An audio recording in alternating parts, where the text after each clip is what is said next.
Hey guys, John here, back with episode 4 of my survival series. Basically today, all I'm going to be doing is collecting lava and water and creating some obsidian so that I can make a nether portal. You see I added this sugarcane farm so I can work on enchanting, um, and there were some minor changes to the house, nothing serious. If you didn't notice them, it's not a big deal. So I'm just going to take this bucket and go find some lava. I know there's some at the end of some of my mining tunnels. Just getting at it will be interesting.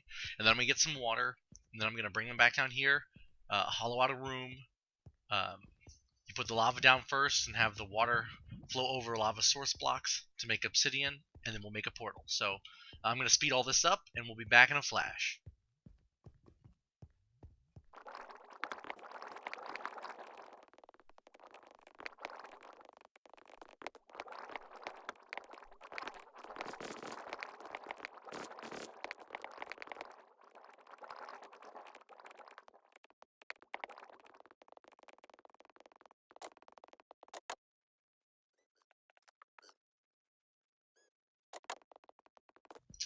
Alright guys, I'm back.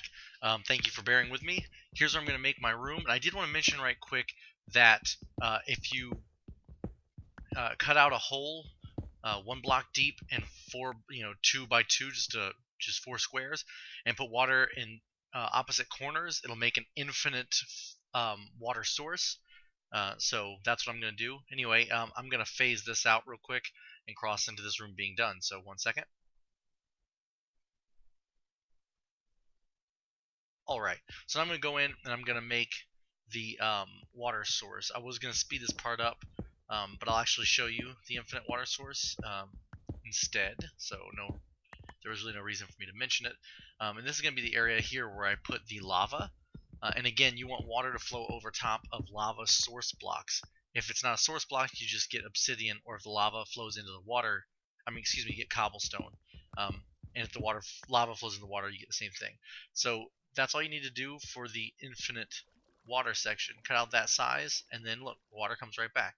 Switch to another bucket, it comes right back. You will never run out of water. Now that does not work for lava, unfortunately, because that would be awesome.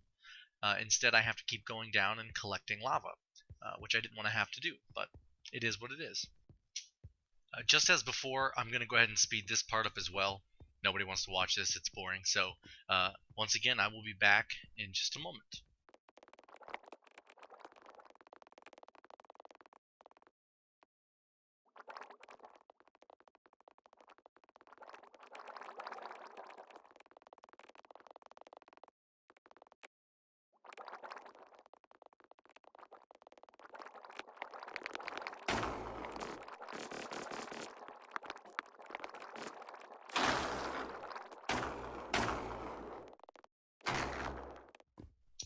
Alright, so I'm just going to fill in the last bit of this lava flow.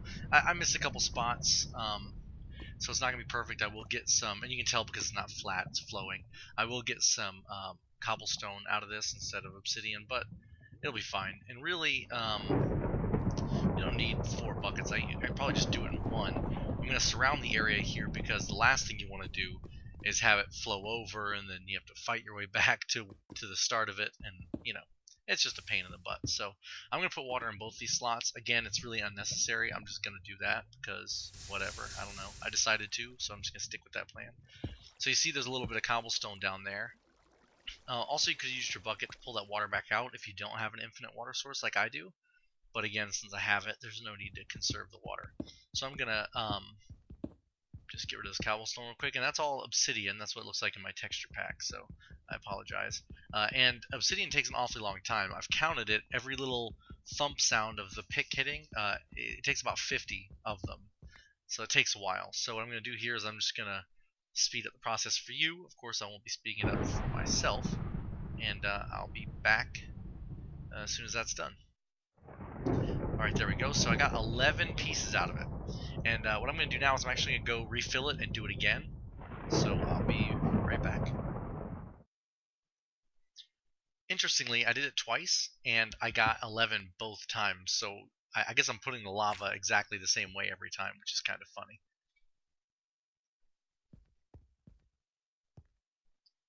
Alright, so I have to make flint and steel, and then I have to put down the frame for the portal. I'm just going to do it right here. I usually fill in all sides of the portal, but I've never even done it.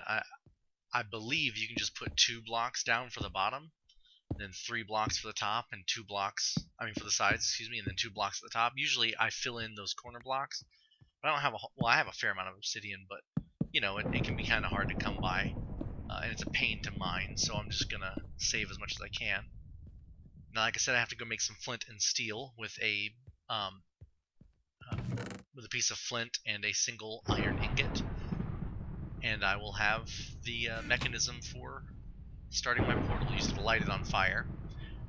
Though you'll see in a second, mine looks like a Zippo lighter, which I find kind of amusing. So you light it up, and bam, you have a portal. So that's that. I am going to get properly armed and put all this junk away. And actually, I think I'm pretty well armed as it is, so I'm just going to get prepared, and we'll be heading into the Nether together. Go fight some Nether mobs. That'll be a good time. Get rid of all this water. I don't really need the axe, but whatever. Oh yeah, forgot about my ore. I got that while I was mining out the room. Alright, so this is it. It's time to go. Allons-y!